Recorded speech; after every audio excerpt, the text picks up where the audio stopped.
Welcome everyone to part 5 of our section 1। और ये part जो है 5th पार्ट है हमारे सेक्शन 1 का, जो कि हमारे कंप्लीट पाइथन कोर्स का सेक्शन 1 है। और इस पार्ट में हम डिक्शनरीज डिस्कस करेंगे। और अगर आपको याद हो, पिछली वीडियो में हमने लिस्ट डिस्कस किए थे, और अगर आपने वो वीडियो अभी तक नहीं देखी वो जाके देख ले, क्योंकि वो बहुत इंपॉर्टेंट वीडियो है। प्रोग्रामिंग में लिस्ट बहुत एक इम्पॉर्टेंट चीज़ है। प्रोग्रामिंग में लिस्ट या एरेज जो भी आप उसको कहे, तो उसकी जो लिंक है मैं वो डिस्क्रिप्शन बॉक्स में दे दूँगा। और अगर सिर्फ वो वीडियो नहीं, पूरी जो पिछली वीडियोज़ है वो मैं आपको रेकमेंड करता हूँ कि अगर आपने नहीं देखी आप जाके वो देख ले। मैं रेकमेंड नहीं, मैं आपको बहुत ज़्यादा इंकरेज करता हूँ, क्योंकि वो बहुत ही इंपॉर्टेंट है। उसको ही लेकर हम आगे सीखेंगे चीज़ें, तो वो बहुत कोर कॉन्सेप्ट्स है, वो जाके आप देख ले। और कंप्लीट जो प्लेलिस्ट है हमारी, जो मैं प्लेलिस्ट बना रहा हूँ, ये जिस प्लेलिस्ट में ये सारी वीडियोस है, उसकी भी लिंक नीचे आपको डिस्क्रिप्शन में मिल जाएगी, डिस्क्रिप्शन बॉक्स में, तो आप जाके एक्सेस कर ले वो प्लेलिस्ट। और अगर आप इस कोर्स को इंग्लिश में देखना चाहते हैं और इंग्लिश में आप इसको एक्सेस करना चाहते हैं, तो मैं इंग्लिश भी इसके साथ एक इंग्लिश का कोर्स भी बना रहा हूँ कोरिस्पॉन्डिंग इस कोर्स के साथ, तो उसका लिंक भी मैं डिस्क्रिप्शन बॉक्स में जाके आप देख ले, वो मैं दे दूँगा।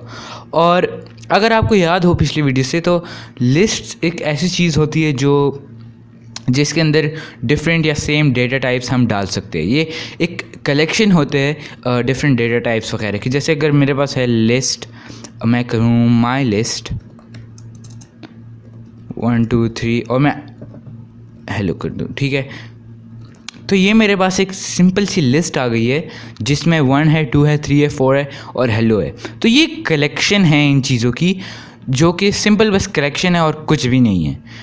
डिक्शनरीज जो इस वीडियो में हम डिस्कस करने जा रहे हैं, वो भी कलेक्शंस ही होती हैं इन चीज़ों की, लेकिन लिस्ट सिंपल कलेक्शंस होती है। डिक्शनरीज जो है वो की वैल्यू पेयर्स होते हैं। और इसको समझने के लिए, ज़्यादा समझने के लिए, मैं इसको इम्प्लीमेंट कर देता हूँ।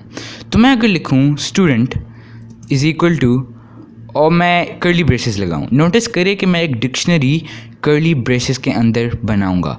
और मैंने जैसे बोला की वैल्यू पेयर्स, तो मैं पहले अपनी की लगा देता हूँ जो है नेम, और उसकी एक वैल्यू होगी। तो हर बंदे का एक नाम होता है, हर स्टूडेंट का एक नाम होता है, तो मैं जॉश लगा देता हूँ।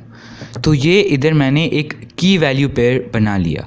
मैंने की दी नेम, उसको मैंने सेमी कॉलन से रेफ़र करके बोला कि इसकी जो वैल्यू है वो है जॉश। और हम डिफरेंट की वैल्यू पेयर्स को कॉमा के साथ सेपरेट करते हैं। जैसे कि मैं एज लगा सकता हूँ, और मैं एज को कर सकता हूँ 15, और मैं ग्रेड लगा सकता हूँ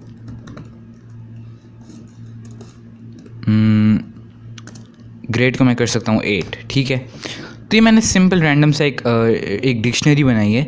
और मैं अगर इसको प्रिंट करूँ, प्रिंट स्टूडेंट, ठीक है, और मैं इसको रन कर देता हूँ, तो ये मेरे पास नेम आ गया है जो कि है जॉश, एज 15, ग्रेड 8, ठीक है। अगर हम डिक्शनरीज़ को रियल लाइफ डिक्शनरीज़ के साथ कंपेयर करें, जो कि हमारे पास लैंग्वेज डिक्शनरीज़ आती है, इंग्लिश डिक्शनरी के साथ हम कंपेयर करते हैं। इंग्लिश डिक्शनरी में क्या चीज़ें होती हैं?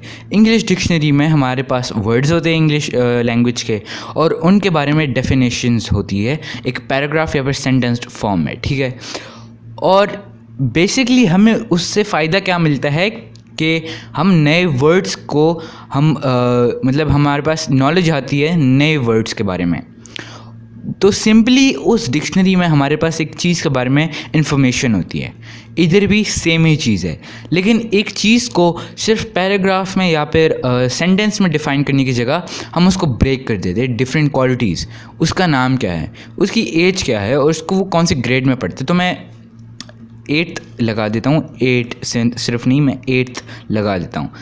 तो ये एक सिंपल सी हमने डिक्शनरी बनाई, और मैं इस डिक्शनरी में चीज़ों को ग्रैब कर सकता हूँ। और ग्रैबिंग का क्या मतलब है? इमेजिन करें कि हमारे पास एक डिक्शनरी है एक स्टूडेंट के बारे में, और उस डिक्शनरी में सिर्फ नेम, एज, ग्रेड नहीं है। हमारे पास स्टूडेंट की नेशनैलिटी है, favourite food, favourite car, location, address not location, native country, where he is living, वो रह कहाँ रहा है, और बाकी जो उसकी क्वालिटीज़ है। और बहुत बड़ी डिक्शनरी है हमारे पास, इमेजिन करें, ठीक है। उसमें अबाउट 15 to 20 की वैल्यू पेयर्स है। तो ये तो सिर्फ 3 है ना, हमारे पास उसमें 15 to 20 की वैल्यू पेयर्स है, और ये रियल लाइफ में हमारे पास प्रोग्रामिंग में होती भी है ऐसी डिक्शनरीज। ये मैं सिर्फ आपको बताने के लिए नहीं कह रहा। तो ये अगर हम इमेजिन करें हमारे पास इतनी बड़ी डिक्शनरी हो, और हमें कोई कह दे कि इस प्रोग्राम में ये प्रोग्राम ऐसे लिखो कि अगर यूज़र ये बटन प्रेस करे तो ये चीज़ आप ले आओ, ठीक है। तो हम ढूंढ के नहीं कर सकते वो कौन से इंडेक्स पोजीशन पे है, ये कहाँ से आ गए, वो मतलब क्या की वैल्यू पेयर कहाँ है। हम सिंपली की नाम जो की है वो लिख सकते हैं। तो अगर मैं लिखूँ प्रिंट स्टूडेंट नेम, तो मेरे पास जॉश आ गया। हमने सिंपली उसका नेम ग्रैब किया, नेम की जो की है हमने जॉश को असाइन किया था नेम के, क्योंकि वो जॉश से उसका नाम है, तो हमने नेम को सिर्फ ग्रैब कर लिया। हम ऐसी ग्रैबिंग कर सकते हैं। और मैं एज भी ग्रैब कर सकता हूँ। तो अगर मैं लिखूँ एज 15, मैं ग्रेड भी ग्रैब कर सकता हूँ,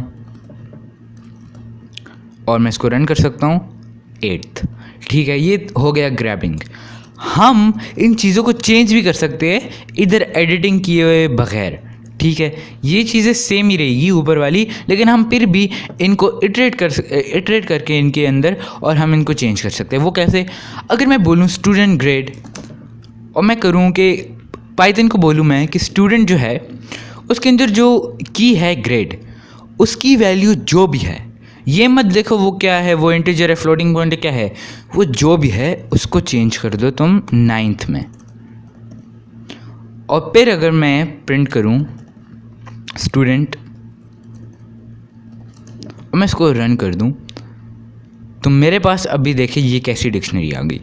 नेम जॉश है, ठीक है, नेम तो जॉश है। एज 15 है, हाँ एज ही 15 है इधर भी। और ग्रेड इधर 8th है, लेकिन ग्रेड इधर तो 9th है। वो क्यों? हमने ग्रेड के अंदर हमने इस डिक्शनरी को इटरेट किया इसके अंदर, और हमने बोला ग्रेड की जो भी वैल्यू है उसको चेंज कर दो 9th में। और हम ये सिंपल मेथड जो हमने ग्रैबिंग के लिए इस्तेमाल किया, हमने चेंजिंग के लिए इस्तेमाल किया, हम इसको एडिंग के लिए भी इस्तेमाल कर सकते हैं। वो कैसे? एडिंग हम डिफरेंट तरीके के साथ कर सकते हैं, लेकिन हम कर सकते हैं। तो अगर मैं कहूँ कि स्टूडेंट नेम, आई बिलीव ये ऐसे ही होता है, और सॉरी नेम तो ऑलरेडी है। अगर मैं बोलूँ कि स्टूडेंट नेशनैलिटी, ठीक है, नेशनैलिटी नहीं, मैं लिख देता हूँ स्टूडेंट बर्थ डेट, ठीक है।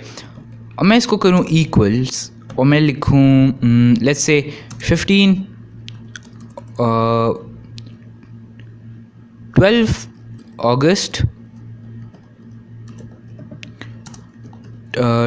2020, ठीक है, 2020। या फिर अगर 15 ईयर्स का है तो मैं इसको 2005 कर देता हूँ, क्योंकि अभी 2020 है तो हमने थोड़ा लॉजिक रखना है। तो अगर मैं ये करूँ और मैं कहूँ प्रिंट स्टूडेंट, और मैं इसको रन कर देता हूँ, तो ये देखें हमारे पास इस डिक्शनरी में बर्थ डेट का कोई भी मतलब की वैल्यू पेयर हमारे पास ऐसा कुछ नहीं था। लेकिन जब मैंने डिक्शनरी को अपनी प्रिंट किया स्टूडेंट को, हमारे पास आखिर में बर्थ डेट भी आ गया। वो हमने कैसे किया? हमने सिंपली बोला कि जो स्टूडेंट है उसके अंदर एक नई की डाल दो बर्थ डेट, और वो फिर पूछेगा हाँ बर्थ डेट तो मैंने डाल दी, या फिर जो भी है बर्थ डेट, लेकिन इसकी वैल्यू क्या होगी? पाइथन हमसे पूछेगा इसकी वैल्यू क्या है, तो हम बोलेंगे इज इक्वल टू, और इधर हम वैल्यू लगा देंगे। तो हमारे पास की वैल्यू पेयर एक ऐड हो जाएगा डिक्शनरी में हमारे। तो ये ऐड हो गया। और हम सिर्फ ये नहीं कर सकते एक डिक्शनरी के साथ, हम एक डिक्शनरी की सारी कीज़ प्रिंट कर सकते हैं। जैसे कि अगर मैं चाहूँ कि मैं वैल्यूज़ को नहीं, मैं सिर्फ कीज़ को प्रिंट कर सकूँ, तो मैं बोलूँगा प्रिंट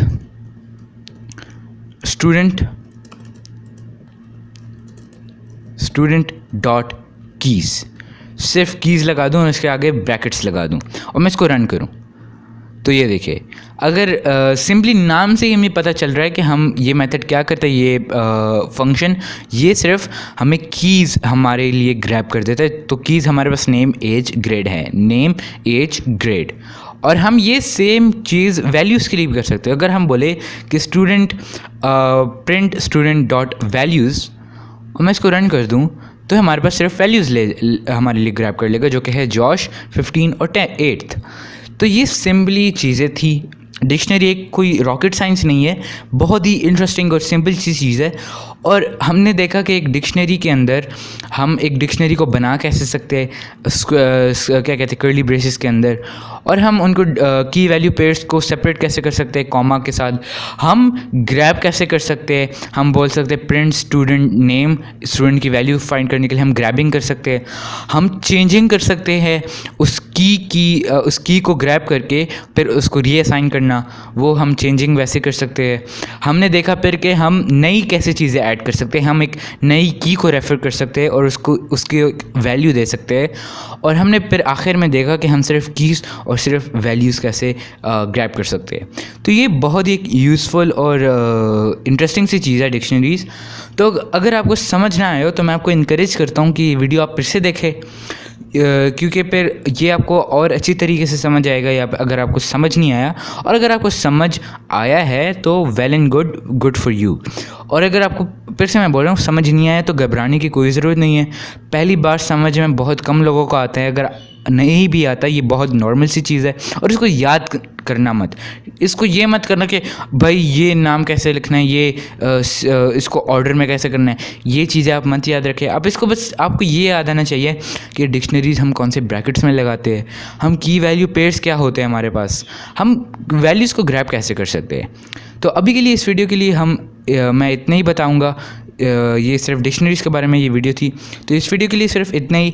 अगली वीडियो में हम ट्यूपल्स डिस्कस करेंगे, जो कि लिस्ट्स की तरह होते हैं और बहुत ही सिंपल सी चीज़ है, वो भी घबराने की कोई ज़रूरत नहीं है। और फिर उसके बाद 2-3 वीडियोज़ के बाद हमारा ये सेक्शन 1 बेसिक्स का ख़त्म हो जाएगा, फिर हम एडवांस चीज़ों के बारे में जाके डिस्कस करेंगे। Okay, thank you so much for watching this video. I will see in the next video, जहाँ पे हम ट्यूपल्स डिस्कस करेंगे। Thank you so much for watching.